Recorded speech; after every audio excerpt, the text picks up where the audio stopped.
If this is your first time investing, you'll probably be worried right now, and even seasoned investors are also worried. So, what should you do whenever you see this happen, whenever the market is in a correction?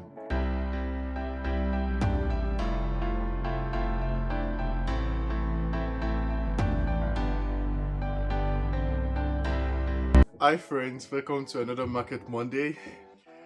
Man, has it been a tough ride in the market lately? The market is really in a correction right now. So, a correction is when the market hits between 10% and 20% in the red, so negative 10%. We're in a stock market correction all the way to negative 20. Anything past negative 20, we are in a bear market, and I really hope we don't get there. But right now, the market is red. Here are some stats. VTI, Vanguard Total Stock Market, is down over 9%. The S&P 500 is down over 8%. And my favorite one, the Nasdaq, is down over 12%. It is really not nice. It's like, if this is your first time investing, you'll probably be worried right now, and even seasoned investors are also worried. So what should you do whenever you see this happen, whenever the market is in a correction? Is the market crashing? Should you pull out all your money? What's happening? And another thing is, many people think that when the market is crashing, that's the end of it, right? They think once there's a correction, it's going to lead to a crash. It's going to go even worse. What I personally think is it's going to drop even further. I think the market is going to drop at least 5% more to maybe 10% more. Just watching what the Federal Reserve does. So they have a few meetings coming up. One of them is going to be tomorrow, and then a few meetings over the next couple of months. But I think everyone is just waiting to see, because it's very tough. It is really, really tough for investors right now.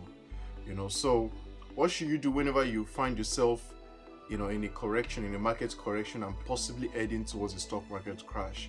I would like to give you 5 key things you can do to fortify your portfolio and your investments so that you don't suffer huge losses. The first one is to choose quality companies over quantity and speculation.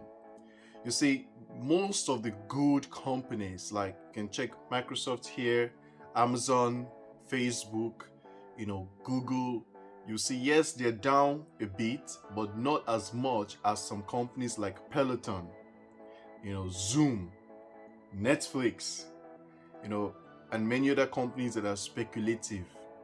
So you have to make sure that you pick quality companies at fair prices, good companies, the ones that have a wide moat. So that means they have a good, strong hold on the market. Companies like Google, they are not going anywhere. Companies like Amazon, Walmart, Costco, good companies, they are not going anywhere. They're always going to be here for a long time. So choose quality companies and get them at a good price. Avoid speculative investments. Even the crypto market is down significantly as well. And the ones that were, what they call shit coins, they're even down a lot more. So choose good companies and good funds and investments to make. Don't just go for speculations, chasing the next high, chasing 10x, 100x, and all of that.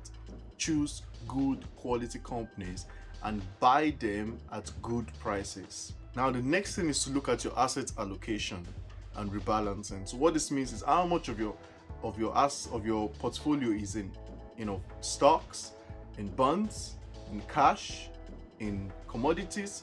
You need to look at that and rebalance often, or as often as you need to.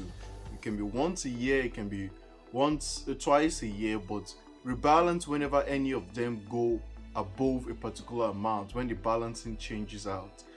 By doing this, you can lock in some of your gains. So for example, let's say if you have a 60 to 40 percent stocks to bond investment, in the past few years the stocks have gone up significantly, right?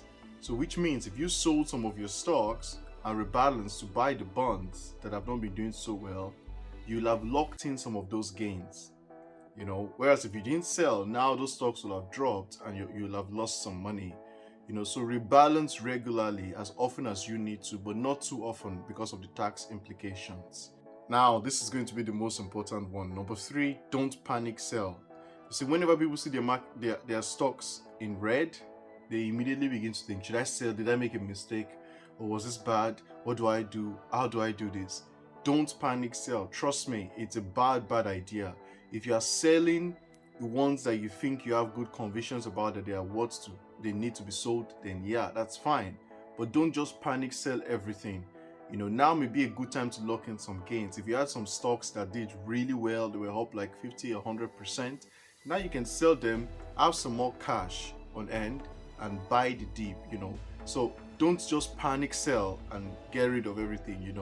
It's not wise because you don't know. We can't predict the market. Even though I think the market is going to go down a little bit more, and many people think that as well, nobody really knows. If the market goes back up, you will lose some of those gains. Okay, so don't panic sell. Number four, buy the dip. You see, when the market crashes or corrects, that's a perfect time for you to buy. You should have some cash waiting for you on the sidelines, and if you don't, then just keep dollar cost averaging, but buy the dip. I'll give you an example. For example, my portfolio, I hold the Nasdaq 100. That's all, 100% Nasdaq 100. However, I'm in a leveraged position. So I hold it 3 times Nasdaq 100, which means if the Nasdaq goes up 1%, my portfolio goes up 3%. But if it goes down 1%, my portfolio goes down 3%. Which means right now that the Nasdaq is down over 12%, my portfolio is down over 36%. And for many people, that's like, oh my gosh, that's a lot. However, for me, it's not a problem because I was anticipating this ahead of time. So I had cash waiting on the sidelines to buy the dip, and I've been buying, and I still have some cash waiting because it's going to dip even more. That 36%, minus 36% could drop to 50, minus 60. That's a perfect sale opportunity for me. You see, we love to shop, right? Most people love to buy things. Do you buy things when they're on sale, or do you buy them when they're not on sale? Most people love to buy things when they're on sale, because when you see something is on sale, you're like, wow, that's amazing. Yesterday I went furniture shopping and it was really nice. I went to get some furniture and I saw so many things on sale, and those were the things I went for. I didn't go to the ones that were full price and say, yeah, I'm going to buy that, I'm going to buy that. That's how many people think. But when it comes to the stock market, they think the exact opposite. They want to buy the market when it's on sale, and that's not right. You should be more interested in buying the market when it's on sale, because the market is going to recover.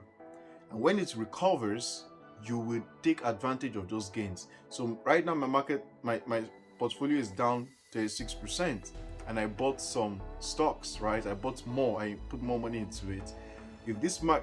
When the portfolio recovers back to the regular way it was before, I've just gained 36%, and it's going to climb even more. So if the market drops 60%, I'm going to buy even more.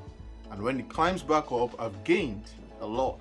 So that's how you have to think. You're reducing the cost of your fund or the cost of your stocks by buying it when it's on sale. So now is a good time to be looking out for good companies and buying them, because it's going to continue for a bit. I think maybe another 1 to 2 months. We may not be out of this till probably April or May, who knows. But keep buying, buy the dip, don't just wait. Have a strategy that allows you to have some cash to buy whenever it drops. I highly recommend that. And if you don't have cash on the sidelines, then just keep dollar cost averaging. It's a good thing. Don't just get rid of your portfolio. Dollar cost average. Keep buying this dip because the market is on sale. Now, lastly, remember your goals. You see, whenever people get into a moment of crisis, the first thing that tends to go out of the window is reason and common sense. People tend to forget their goals, why they started investing in the first place. Their future plan for financial freedom, for financial independence. But you should not forget that. You have to zoom out and remember the plans that you have and the goals that you have. So you stay invested, you keep piling money into the stock market, thinking of your retirement plan or the future savings that you're working towards, whether you want to invest to buy a house in the next 5 to 10 years, whether you want to retire in the next 5 to 10 years or 20 years, it doesn't matter. Whatever your goals are, remember those goals and let those goals guide you to make the best decisions. The reason I'm staying in the market is I have a long-term goal. I want to grow my portfolio to a particular amount so I can retire. I'm not getting out of the market and stressing and panicking and all of that. No, I know what is guiding me, which is the future goals that I have. So remember your goals. Don't panic sell, don't stress, have some cash to buy the dip. So here, just a quick recap of what we've talked about today. The first one is choose quality companies over quantity companies. Choose quality over speculation. Don't just try to buy 100 different stocks. Choose quality. I always recommend you buy an ETF, a fund. However, if you want to pick stocks, pick really good companies. Apple, Microsoft, Google, Facebook, Amazon. Really good companies that will be here for a while. And avoid the ones that are going to come like that. They come today and then they're gone tomorrow. Number 2, remember your asset allocation. How much do you have in cash? How much do you have in bonds? How much do you have in stocks? How much do you have in crypto? How much do you have in precious metals? This is the time to think, okay, what is my asset allocation and how can I rebalance to make sure it stays the same? So that's number 2. Number 3, don't panic sell, don't stress, don't panic sell. Stay focused. Number 4, buy the dip. The market is on sale, buy it. If it's red, it's on sale. Buy. And number 5, remember your goals. If you do these 5 things, you will certainly be fine. Don't worry, the market is going to recover. In a few weeks from now, I'm going to make a video saying, yay, we've recovered. Don't worry, the market is going to recover. And I hope you've listened to this advice to help you so you can attain financial freedom and financial independence. Thank you very much. Don't forget to subscribe, to click the notification button, and to like and leave a comment. Let me know what you think. So all the best. Thank you. Bye-bye.